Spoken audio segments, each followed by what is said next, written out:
Ujudolo mukumuona akutuluka mu chimanshoniyu ndi Isaac wa zaka 71 zakubadwa. Poona kuti zinthu zambiri masiku ano zikumafunika munthu kuti akhale odziwa kuwerenga komanso kulemba, kuphatikizapo masamu, anaganiza zoyamba sukulu kuti adzakhale ndi tsogolo lowala la mkaka ndi uchi.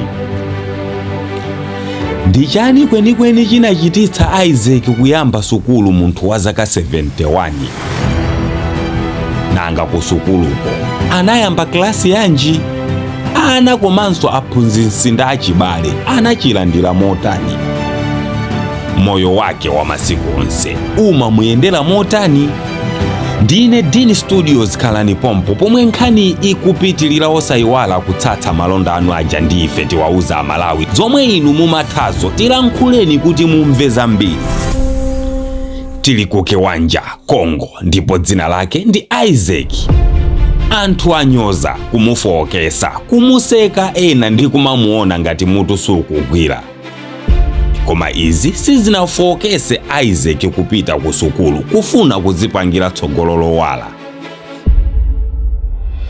Isaac nkhani yake sinayambe apapa pongofuna kupita ku sukulu atakula kalepa, koma poyambapo munthu uyuyu anabadwa zabwinobwino muja momwe tonse tibadwira nkumakula, ndipo wakula kuchokera mu banja lovutika lomwe wakula ndi mayi yake okha. Ndipo kamba kaichi Isaac sankapita ku sukulu mpaka anakula. Mukukula kwake vuto lalikulu lomwe Isaac wakumana nalo ndilo losatha kulemba komanso kuwerenga. Inu mukudziwa masiku ano kuti mupezeke pa Facebook kapena WhatsApp mwayenera kudziwa kulemba komanso kuwerenga. Ena atuma voice note amagwa nawo lese kumvera. Wakhala alilova kwa nthawi yayitali, ndipo miyayi ya ntchito yomwe imapezeka ndiyofuna munthu yemwe akutha kuwerenga kapena kulemba.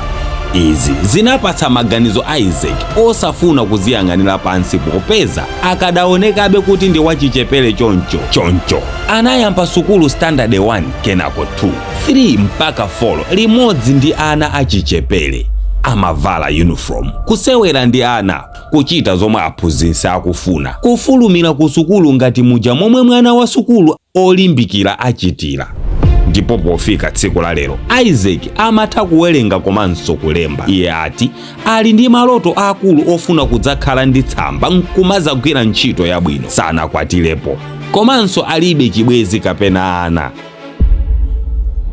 Iye kwake ndi kuyika maso palemba kufuna kukwaniritsa maloto ake. Izi za azimayi zisamuchedwetse, amakhalabe ndi mayi yake, ndipo mayi yake amamupanga support Isaac ndi kumulimbikitsa poona mmene mwini wakeyu amalimbikirira. Poyamba ena ankaona ngati Isaac mutu sukugwira, koma anakhumudwa kuona Isaac watsopano okutha kulemba komanso kuwerenga. Ukakhala moyo wake wa masiku onse Isaac ati ndi okondwa kwambiri, ndipo sazasiya sukulu. Azakhala akuphunzira nkumapita chitsogolo zinazi monga kukhala ndi banja kubereka ana. Azachita kusogoloko akadzamaliza sukulu ndi kukula bwinobwino. Osayiwala kupanga comment nkhani yanko Isaac. Pure Wellness Center, malo awawa ndi malo omwe mungapeze machiritso osiyanasiyana kudzera m'mankhwala achilengedwe. Hydrotherapy, treatment yogwiritsa ntchito madzi, mankhwala popanda machemicals, zothandizira kusilima, massage, counseling ndi zina zambiri. Awa a Pure Wellness Center amachizanso matenda a mu ubongo oyamba kamba kangozi kapena chamba.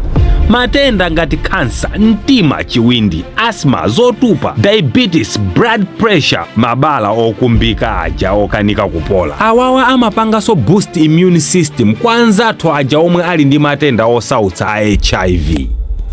Muferanji nthawi yanu isanakwane, alankhuleni awa Pure Wellness Center omwe akupezekera ku Blantyre, Kameza Roundabout, Magalasi Road opposite Gulliver Road. Ndipo manambala awo ndi 093857 kapena 088 407 5550.